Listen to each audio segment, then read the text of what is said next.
If you were going to give yourself one piece of advice back when you began, I think be a little bit more adventurous. I worked a good part of my early 20s a lot. I was doing $15, $20 million a month in volume. Bought my first condo at 22, bought my first house wow. at 24. It was just, hit the ground running and never really stopped. I had about a year off of work in between, when the mortgage industry was sort of going through the downturn and I transitioned to real estate. But other than that, I've been working pretty much nonstop It's since I was that 15. independent work ethic from your mom. Yes. Yeah. My mom always worked hard, and we just, my sister and I both worked really hard, and we learned that from my mom for sure. Taking over pieces and shares, a bomb break sky high, check the movement is here, yeah. It's one heart, one shot, now the future is yours, go!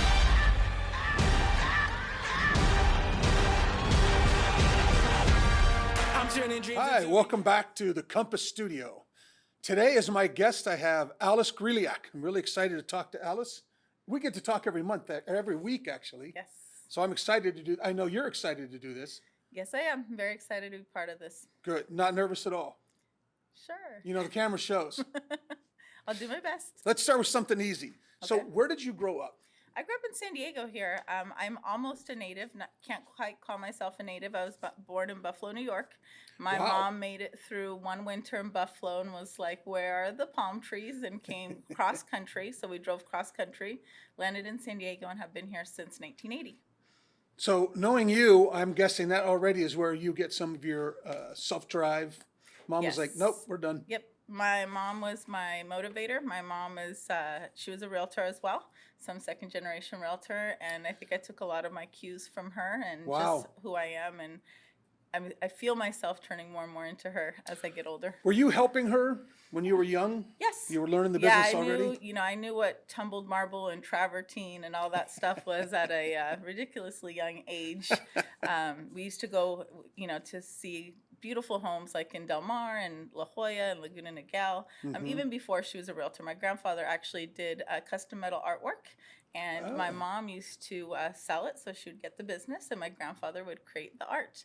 And they were all handmade, so like chandeliers, candelabras, staircases, beautiful iron Wow. gates and things like that. So we were able to see a lot of beautiful homes during that part as well. It sounds like it was an interest for you from early on. Yes, I actually thought I wanted to be an architect because of just being around design and just sort of we got to see homes while they were under construction when my grandfather was delivering his projects to different homes and stuff.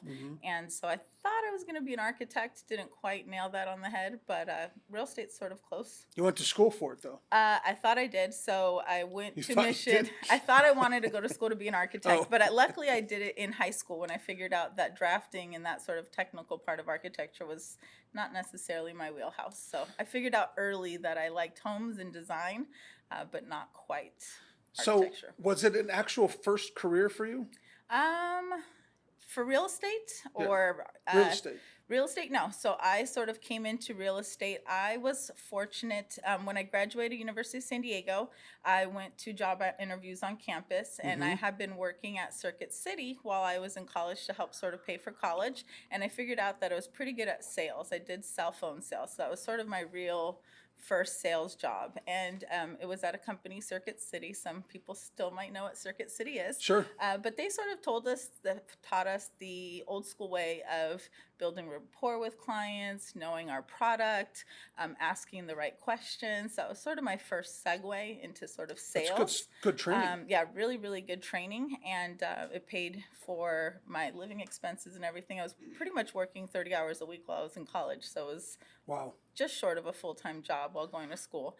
And from that, I went into an interview on campus, and they asked me if I knew what an account executive for a subprime wholesale mortgage lender was, and my response was no, but I will figure it out. And so I got an amazing opportunity from accredited home lenders to go through what's called the management training program, and that was sort of my first step into my career. They taught us everything. So literally the first day of work, they handed us a loan file back when they used to actually be physical loan files, and walked us through the building and showed us every step that a loan goes through. So I started from data entry. I became a processor. At one point was an underwriter, worked in appraisal review, docs, funding, Wow. secondary market, scratch and dent. So pretty much from start to beginning what the loan process goes through, I learned that through a process of 9 to 10 months. So you naturally came to real estate because of your mom, Yes. and then you got extensive loan Training. background, not just Yes. how to be a loan officer, but Everything, the like entire- the whole back end procedure of what a loan goes through, which has changed over the years, but I think those fundamentals that I learned the first 12 months sort of in my career have really done well for me throughout my whole Absolutely. career. I think last couple of months with appraisals, appraisal waivers, all the craziness, that training of, what functional obsolescence is, what is an external obsolescence, how appraisers look at comparables, which ones are the right comparables, how to adjust, all those kind of things are still in play today and haven't changed from the basics. And so that is part of, I think, what makes me good at what I do because of those building blocks of the foundation early on in my career I almost have to 20 years guess ago. that your clients love it Yes. because you actually help them get loans through, you help get appraisals through. Yes. I've been in this business 30-something years. I didn't understand half the words she just used. So that's a depth of Yes. knowledge Yes, that comes and in handy in this market. Yes, it's been really, it's just really helped throughout the past 20 years. So I've been building on that experience. Wow. This year is 20 years if you count from when I started. June 2001 was when I started in the business. So I've just been building off of that experience over the years. But loans have changed, but the fundamentals have not. Right. And so it's been a great training for me, and I'm forever grateful to the people that trusted in me to give me that first start in the business. It was actually the lowest paying job out of the 5 offers I had coming out of college, but I took a chance on earning a commission. It ended up putting you into one of the highest paying jobs. Yes. So speaking of this job, what do you like most about real estate? I love helping people. I think the people aspect of it is what I love most. When I get to give keys, when I really help people through difficult situations that they thought were, unimaginable, helping families grow generational wealth. All of that is really the people aspect of it is what makes me love what I do, and knowing that I have an influential part in helping people make their dreams turn into realities for them. Do you get more of that in the real estate side than the lending side? Yes. Yeah, because on the lending side, I was a wholesale account executive, so I dealt mostly with like loan officers and realtors. So although I helped a lot of people get their financing, I didn't get to see them on a face-to-face basis Right. the way that I do in real estate. And get that Yes. feeling. You know me in coaching. Yes. That's really what sort of drives me forward is when I really just hit it out of the park for one of my clients and know that they trusted in me and gave me that confidence to trust in me, and I was able to help them out and deliver for them. You rewarded them back for Yes. that trust. Yes. So what do you like least about real estate? I think social media. I'm not that great on social media. As we film a social media Correct. episode. It's just hard to keep up with it all. You have your TikTok, your Snapchat, your Instagram, your stories, your Facebook. It's just so overwhelming sometimes for Right. me. And I enjoy a little bit of privacy in my life. And so I think it's not one of my strongest suits, but it's something that I'm really trying to work on. I feel I do much better just on a more personal, face-to-face level of just being sincere and honest with the client. And I think that's easier to come across when you're in person versus trying to sort of build your brand in this persona of who you are on social media. So it's, Right.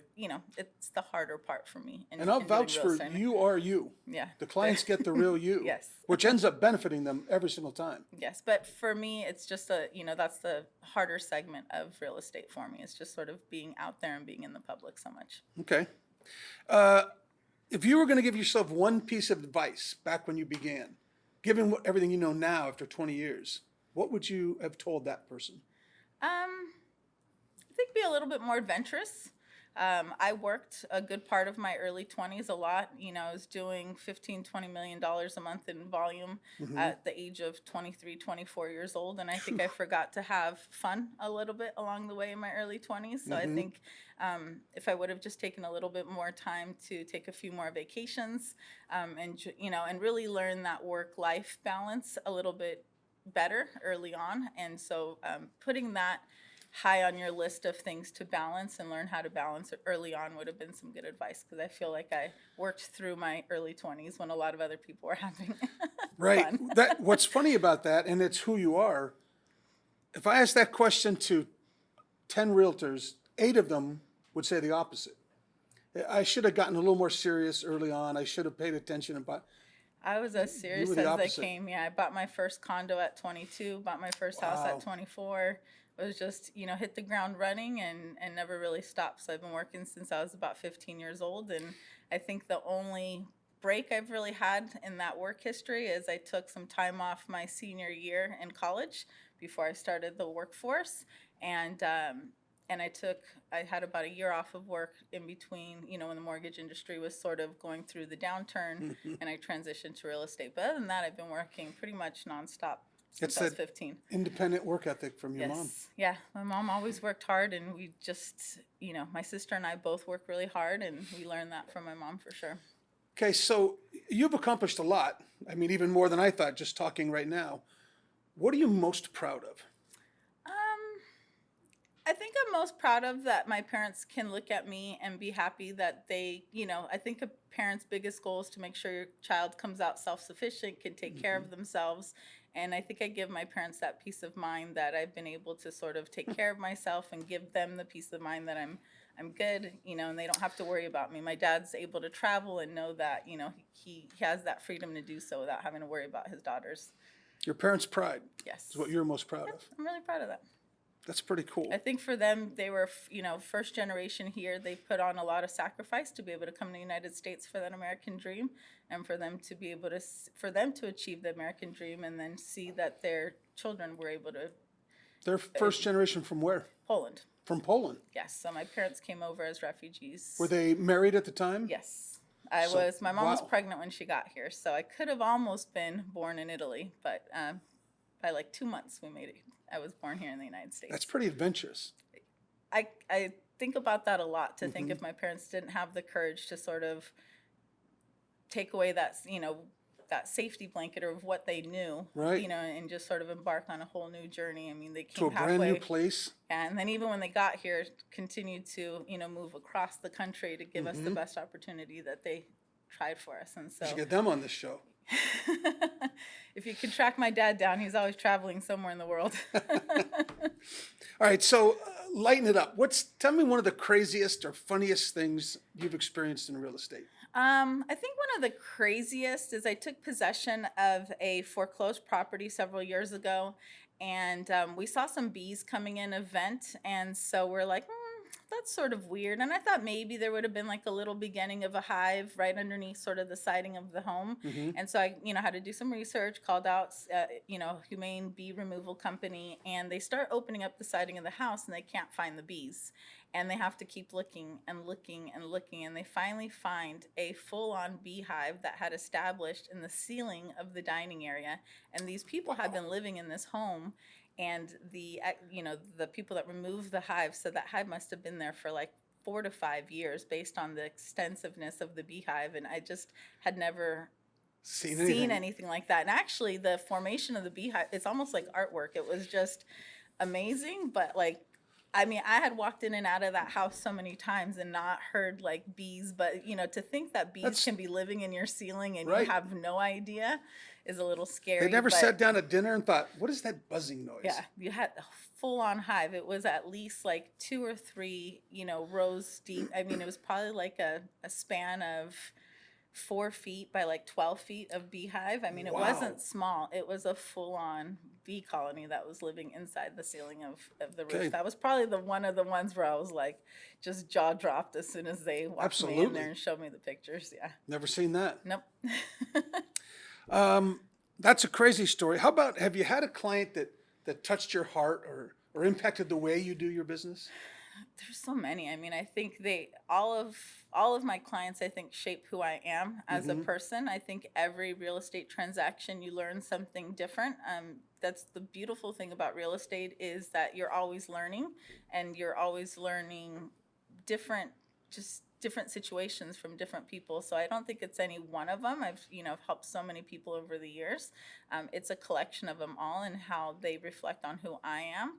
I always say that most of my friends today are former clients at some way or point. So I can't pick out one. It would be unfair to the rest. I was going to suggest that with you, it seems like every client leaves a little piece of them with you. Yeah. You carry that with you. Yep. And I think going back to the social media, I think one of the things I love most about social media is when I do get a friend, my clients on social media, and I get to see when they do posts and they have the, kids' birthday party in the pool, or they're enjoying their home, or, their kids are growing up, and I get to see them in their sports. And that's probably my favorite part of social media, is that I get to see the families enjoying the homes that they moved into, and being connected to my clients in that way. you're means a lot truly to a me. part of their life. Yes. Okay, so speaking of social media, there's some things, obviously I'm biased, that Compass does really well. Why did you join Compass?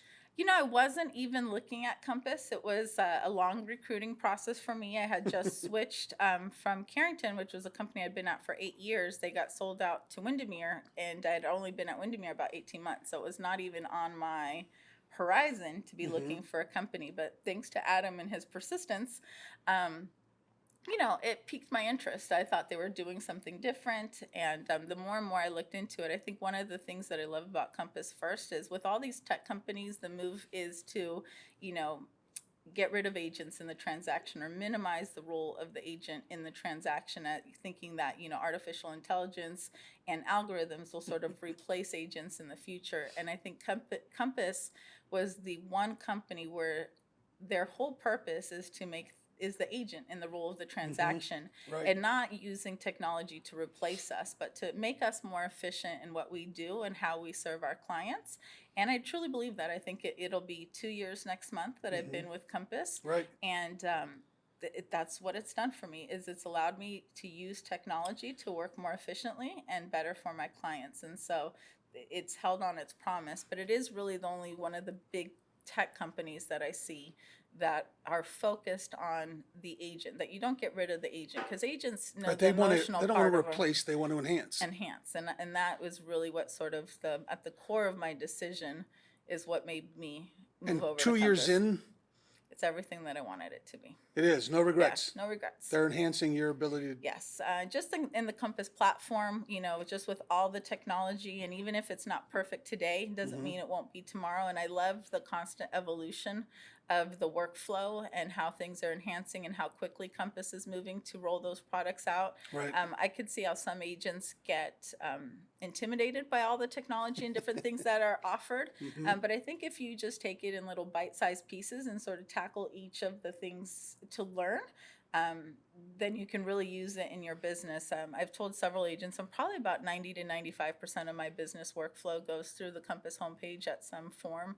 I really only go into the MLS now to input a listing and stuff. So it's really changed the way that I do business, and I've been having part of just the market of what we're in, but just really record years since coming to Compass, and enjoying my life a little bit more during that process. So it's giving me more time back to my family. I think that's one of the first things when I met you, was my goals with coaching, is just to sort of get some normalcy in my business, so that you can go away from the highs and lows of real estate, and sort of turn it into a more consistent business flow, and getting that time back. That first advice I would have given to myself, as when I was young, is just sort of figure out how to have that life-work balance where it makes sense for you. and I'm going to stop here. If this were only going out to Compass agents, I would have you delve into how you're one of the people that has really gotten to know every single product. You take one, you learn it, you try to break it, you give feedback. It's phenomenal. But this goes out to everybody, so I'm going to stop being biased. Is there an agent out there that you really look up to? There's a few. I mean, I can recognize hard workers and great, great real estate agents. There's a handful. I think, Melissa Tucci is one of those that I really look up to when I see her listings. If I have a client, interested in her listing, I always tell her if I wasn't an agent, I was going to, list. So she's one of the great agents, but there's lots of them. I think one of the things I love about Compass is that the more and more agents that come on and join, they're all really high level agents. And so it's refreshing when you walk in the door and see your peers that you have a lot of respect for. And you're like, okay, you also made the same decision that I did in trusting this company with your Right. business. And so it's, there's so many really kind of good affirming. agents. Yeah, it's affirming. Camille Bruno, I've always looked up to her. There's several agents throughout Compass that I really have enjoyed working with. So it's just nice being in that family. And even when you come across other Compass agents and their listings, you sort of think, okay, if I write an offer, I'm going to work with another agent that is going to pull their weight in the transaction and not having to do the other agent's job too, just to get the deal done. But yeah, there's so many great agents out here. Seth O'Byrne and his marketing and just what he's been able to achieve, Right. and sort of being, I would say sort of almost the face of San Diego real estate, and knowing that he trusted his business to come over to Compass and what it does for our brand. But it's really hard to say one. I mean, there's just several of them out there that I admire. And, if somebody works hard, has a good heart, has good work ethic, I'm always going to give them that respect. That's the respect. And, that's that respect that you give other agents that, do a good job and take care of their clients and are great to work with. Well, and I like how you put it.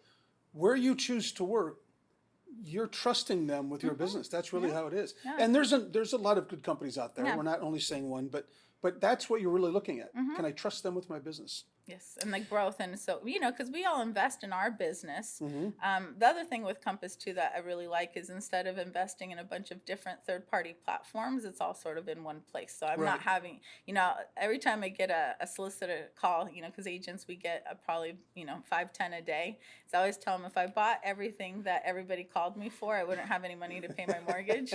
And so having Compass and the tools be sort of built out for us, I don't have to go shop around and see what platform is going to be best for my business or find a website company that's going to run my website. What communicates with what. Correct. So it just streamlines the whole process. I'm not a techie person, so it's not, it's something I'd rather not do with my time during the day. So it's easy. It's just there. All right. So, and this may be leading to what you just said. What is a public perception of real estate agents that you know not to be true? Sort of that used sales car person, that we're all, pushy and all we care about is our money or greed or commission, and that's just not true. We put so much of our heart and soul, when a buyer has to waive their appraisal contingency to get the deal, I don't sleep at night until I know the appraisals come in, and carrying, as a real estate agent, we go to sleep at night worrying about other people's problems and making sure that we do our best by them to get them through, so when your client doesn't get their offer accepted, you carry that with you in your heart when they're upset that, you had to give them that good, but we're also part psychologists. So I think it's just unfair that everybody thinks that all we do is sort of open a door and all we care about is commissions, when that is something, no further from the truth, because anybody who only does this business for the money doesn't make it very far. You have you have to put people before profits and people before products, and so that's sort of how I run my business. Your clients truly are, if not great friends, actual family. Yes. That's how it feels. Yes. You could have a billboard, let's say on Interstate 8, and it could say anything you want. Oh, I'm so bad with this kind of What stuff. would it say? Got to be super funny, but you always get the honest truth from me. I like that.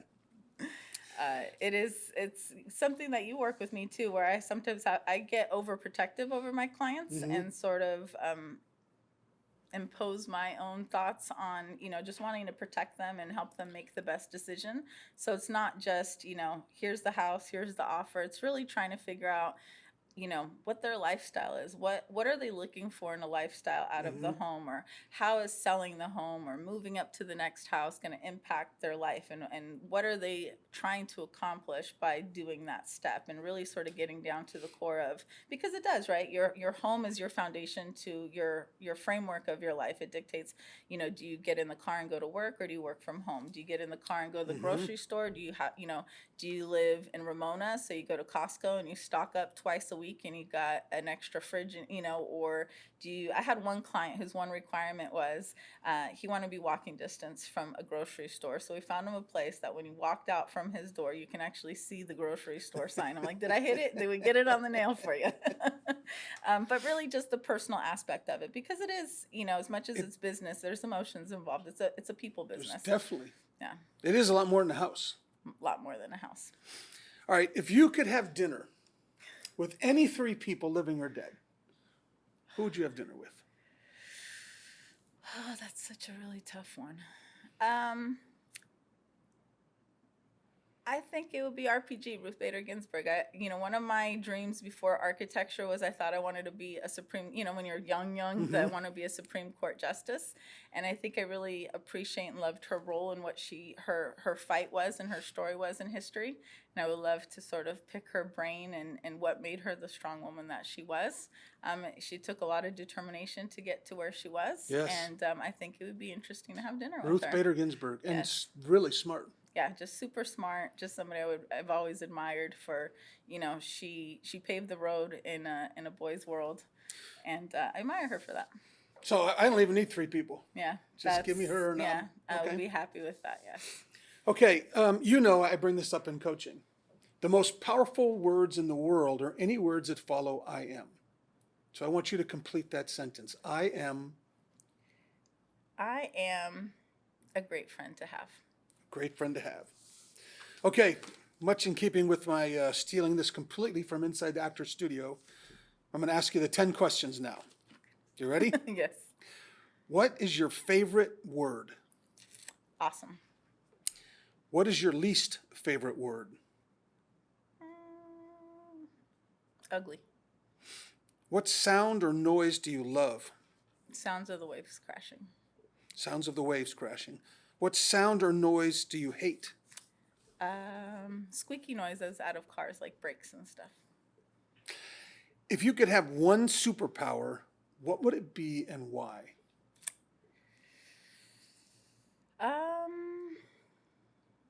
I think it would be to read people's minds. And the reason why is I think that you just find a way to be super honest with people. There wouldn't be any games or facades or anything. You just get straight to the point. I'm a type of person that loves to get straight to the point of things. If there's a problem, what's the problem? How do I fix it? What are my options here? So I think if I could read people's minds, I could just get to that zero-sum game a lot faster instead of having to figure out what people are truly thinking. Right, actually solve the problem. Just solve the problem, get it done, move on. How do you cure a hangover? With some good sleep and Mexican mariscos in the morning. Mexican what in the morning? Mariscos, like seafood. So like a shrimp cocktail or some shrimp ceviche. Good sleep in the Mexican fish dish. Yes, next morning. What profession other than your own would you like to attempt? I've always wanted to be a lawyer. It's always sort of been in my background. I'm just intimidated, I think, of trying to go back to law school at this point. Originally, when I went into the workforce after college, I was only going to work for 2 years and try to go back to law school. So I think if I ever changed careers, it would be to go to law school and figure out how to use that best for real estate. What profession would you not like to do? That's hard. What profession I would not want to do? I would not want to be a politician. Okay. Where is your favorite spot in San Diego? I would have to say Coronado Beach. It was my mom's favorite beach, and that was her happy place. And so when I miss my mom, I go back there, and that brings me sort of close to her. So that would be my favorite place to go is Coronado Beach. Dog's Beach. My doggies love Coronado's Dog's Beach. So I'm at my happy place when I'm there. Last question. If heaven exists, what would you like to hear God say when you arrive at the pearly gates? Heaven is a permanent vacation, and you get to travel all the time. I love it. Thank you. Thank you.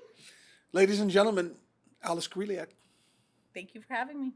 Thanks for being here. Working on the plot and the scheme. The true style trademark is at the edge of your dreams. I'm talking one shot for the kill. The breeze cut, freeze up, straight dropping the chills. I'm talking taking over pieces and shares of all.